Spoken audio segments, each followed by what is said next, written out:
In this video, I'm going to cover a fairly lengthy problem from 8.2.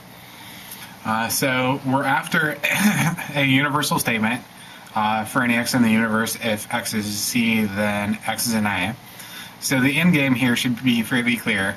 We're going to have to add on a universal quantifier at the end. If you strip away all the quantifiers and you strip away the x's essentially, just to treat it as a Chapter 7 problem, we want if C then A. And if you take a look at the location of those variables, you can kind of see a hypothetical syllogism coming here. I'll try to block out the extras. But the B here and P3 and the B and P1, those would sort of cancel out, and we'd have the C and the A linked together with a horseshoe. We could add on that quantifier, and then essentially we'd be done. So the plan here seems, if you can strip away all the excess, it seems to be fairly straightforward. But how, of course, do we begin? So in P1, and that's got at least part of it, that's got the C here that we need. That's the only location, in fact, for C. The main operator is a horseshoe. So we're going to have to isolate the consequent of line 1 to get that C out, and then link it together with an A. And to isolate the consequent of a horseshoe, of course, that's going to be modus ponens. That would require having the antecedent on some other line all by itself, which obviously we don't have just yet. We can't instantiate on line 1 either existential or universal, as neither quantifier is the main operator. The main op of 1, again, is a horseshoe. Whereas in 2 and 3, respectively, the main op here is a quantifier, the main op here likewise is a quantifier. One's existential, one's universal. So it seems pretty clear that both EI and UI need to be done. And when you need to apply both existential and universal instantiation, you want to generally start with existential.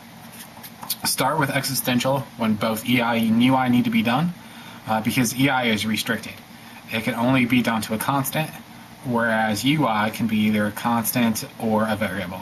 So again, good trick here. When both need to be done, start with EI. So my first move here is to existential instantiation. I'm going to strip that quantifier, and EI, again, is restricted. It's got to be to a constant. So I'm free here to pick any lowercase letter, A through W. The book tends to stick with M's, so I'll stick with M as well. But any constant here would do. The text seems to have a Mary fetish, if you will. Now note that some textbooks, when executing EI, use what's called a John Doe constant. Now our text does not do that, so I don't want this to be confusing. If it proves to be confusing, ignore it. But again, for EI, some textbooks use a John Doe constant, standing for some unknown individual. Our text, again, does not do that. So let's assume that the constant is Mary. I kind of like the idea of a John Doe variable, but again, our text doesn't bother with that. So there's the EI. Seems pretty clear that we also have to do UI. So let's go ahead and instantiate line 3. And again, start with EI. And now we want our line 5 to be able to work with line 4. So we want to go with a constant, since that had to be the case on EI. And let's pick the same constant. Any constant would suffice, but I'm going to stick with M here. So we stripped our quantifiers. We still need an A all by itself, and then we can do existential generalization to build the antecedent 1. But we don't have an A all by itself. We have a wedge statement in 4, we have a horseshoe statement in 5. So what to do? One's a wedge, the other's a horseshoe. And at this point, really, we stripped the quantifiers from 2 and 3. We're back to Chapter 7 stuff. Now this is a little Chapter 7, Section 4 stuff, and that's kind of confusing. But it's nothing new, actually. Notice it nearly looks like a hypothetical syllogism. We just get rid of those B's, the A's would drop out, and it's the A, of course, that we're interested in. But we can't just do a 4 and 5 HS. For HS, we need 2 horseshoes. That's a horseshoe, but that's a wedge. Is there any way that we can turn a wedge into a horseshoe? And that, of course, is material implication. So I'm going to set up a 4 impl, but wedge to horseshoe, I need to take away a tilde from the variable on the left.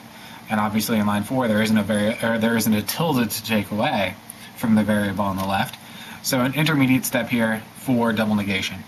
I'll add in 2 consecutive tildes to the A, M is an A, and I'm not touching the second part. Why bother? Well, now I've set up 6 impl. Take away the tilde, that leaves 1 behind, and now I've got myself a horseshoe statement. And what I want a horseshoe statement? To set up the HS. 5 and 7 in this case. That'll give me line 8. Line 8 gives me the A's. And I didn't want 2 A's around a horseshoe, but this 2 is nothing new. You saw this in chapter 7, section 4. I can take this and reduce it to a tautology. So let me undo what I did. Let's turn it back into a wedge via 8 material implication. Horseshoe to wedge. We're going to add a tilde to the left. So let me go ahead and do that to line 8, just so I can save a step here. And then while I'm at it, I'm going to double negate here. Now if I add it to the left, I've got 2 consecutive tildes, which would cancel out. And I'm left with either M is an A or M is an A, which is obviously redundant. So this is turning out again to be a lengthy problem, already into double digits. 9 tautology, and that reduces to M is an A. So now I have the key variable in line 1 to set up a modus ponens. The only difference, I need the quantifier, so let's do a generalization. 10 existential generalization, and e.g., unlike EI is flexible, it can be from a constant or a variable. I've got a constant, but that certainly works. So let's add in the quantifier, and now I've constructed finally the antecedent to 1. Why was I interested in doing that? To set up obviously a modus ponens. 1 and 11 MP, and that gives me the consequent of line 1, way back there at the top. And the consequent of line 1 was key because that's got my C, the only place for the C there in the conclusion. The quantifier now is the main operator. So generally, it's a good idea to go ahead and strip that, certainly in this case. So I'm going to apply UI to line 12. Now for UI, it's flexible. I can go to a constant, I can go to a variable, but let's never lose track of the end goal here. We want a universal statement in the conclusion. So the end move here should be pretty obvious. We're going to have to end with UG. But UG, unlike EG, can only be done from a variable. It can't be done from a constant. So we could go to a constant here, but recognizing that we need to end with UG, we've got to go to a variable, X, Y, or Z. I'm going to stick with the X. So I'm stripping the quantifier and changing it to an individual variable. X, Y, or Z, I'll stick with the X. So now we're almost there.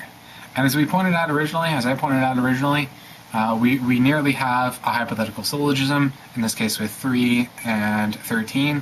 The B's will drop out, we'll get C, horseshoe A, we'll generalize, and then we'll be done.